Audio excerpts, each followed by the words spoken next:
ഇപ്പൊ നമ്മുടെ എക്സാംസ് ഒക്കെ നടക്കുന്ന ഒരു സമയമാണല്ലോ. അപ്പം മാർച്ച് അടുക്കുമ്പോൾ നമുക്ക് ബോർഡ് എക്സാംസ് തുടങ്ങും. State board exam, SSLC, +2 exams എല്ലാം വരുന്നതാണ്.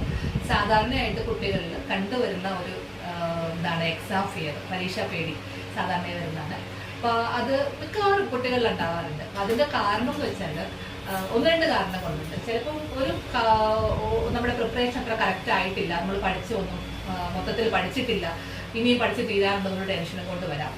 അല്ലെങ്കിൽ പഠിച്ച കാര്യങ്ങളൊന്നും ഓർമ്മയിൽ നിൽക്കത്തില്ല, എക്സാം ഹോളിൽ ചെല്ലുമ്പോൾ എല്ലാം ബ്ലാങ്ക് ആയി പോകുന്നു, പഠിച്ചൊന്നും മെമ്മറിയിൽ കിട്ടുന്നില്ല, എനിക്കൊന്നും എഴുതാൻ പറ്റുന്നില്ല, ഈ ഒരു പേടി.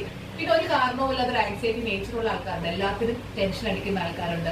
എത്ര നന്നായിട്ട് പഠിച്ചാലും ഈ ടെൻഷൻ ഉണ്ടാവും. ഇങ്ങനെ 3-4 രീതിയിൽ എക്സാം ഫിയർ കണ്ടുവരാറുണ്ട്. അപ്പൊ ഏത് രീതിയിലാണെങ്കിലും ആദ്യം നമ്മൾ അടുക്കും ചിട്ടയിലും പഠിക്കാന്നുള്ള, സിസ്റ്റമാറ്റിക് ആയിട്ട് പഠിക്കാന്നുള്ളതാണ് പഠിച്ചു തീർന്നില്ല എന്നൊരു ടെൻഷൻ മാറാനുള്ള ഒരു ഇത്. അപ്പൊ നമ്മൾ പഠിക്കാനുള്ള കാര്യങ്ങൾ നമ്മൾ ടൈം ടേബിൾ പോലെ എഴുതി വെക്കുക, പോർഷൻസ് ഒക്കെ എഴുതി വെക്കുക, കറക്റ്റായിട്ട് എത്രത്തോളം പോർഷൻസ് ഉണ്ട്, എത്ര ദിവസം കൊണ്ട് പഠിക്കാൻ, അതെല്ലാം നമ്മൾ ഒരു സിസ്റ്റമാറ്റിക് ആയിട്ട് അറേഞ്ച് ചെയ്ത് വെച്ച് പഠിച്ച കാര്യങ്ങൾ ടിക്കറ്റ് പോവുക. അപ്പം മൊത്തത്തിലൊന്ന് എല്ലാ ഏരിയയിലും നമ്മൾ കവർ ചെയ്തു എന്നൊരു കോൺഫിഡൻസ് ഉണ്ടായി കഴിഞ്ഞാൽ ഒരു പരിധി വരെ നമുക്ക് എക്സാം ഫിയറിന്റെ ഉണ്ടാവില്ല. എല്ലാ ഏരിയയിലും ഞാൻ ടച്ച് ചെയ്തിട്ടുണ്ട്, പഠിച്ചിട്ടുണ്ടെന്നുണ്ട്. പിന്നെ പഠിച്ച കാര്യങ്ങൾ മറന്നു പോകുന്നൊരു ടെൻഷനുണ്ട്. ആ ടെൻഷൻ എന്ന് പറഞ്ഞാൽ നമുക്ക് ആക്റ്റീവ് റീകോൾ മെത്തേഡ്സ് ഒക്കെ അവർക്ക് ഉപയോഗിക്കാം. നമ്മൾ പഠിച്ച കാര്യങ്ങൾ ബുക്കൊക്കെ അടച്ച് വെച്ച് കണ്ണൊക്കെ അടച്ച് മെമ്മറൈസ് ചെയ്യാൻ നോക്കുക. എവിടെയാണോ നമ്മൾ പഠിച്ച് നിർത്തിയിട്ട് നമ്മൾ സ്റ്റോപ്പായി പോകുന്നത്, വീണ്ടും നമ്മൾ ബുക്ക് തുറന്ന് ഒന്നുകൂടി പഠിച്ചിട്ട് വീണ്ടും തുടക്കത്തിലേ മുതൽ നമ്മളൊന്ന് റീകോൾ ചെയ്ത് നോക്കുക.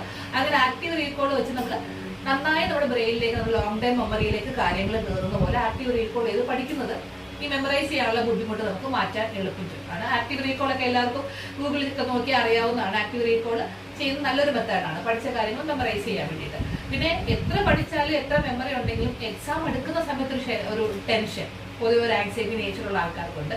അങ്ങനെയുള്ളവർക്ക് ഡീപ് ബ്രീത്തിങ് മെത്തേഡ് നല്ല രീതിയിൽ നമുക്ക് ഉപയോഗിക്കാവുന്നതാണ്. അതായത് നമ്മൾ നന്നായിട്ട് ഡീപ്പായിട്ട് അകത്തേക്ക് ശ്വാസം വലിച്ച് കുറച്ച് നേരം ഹോൾഡ് ചെയ്ത് പുറത്തേക്ക് എക്സേൽ ചെയ്യുക.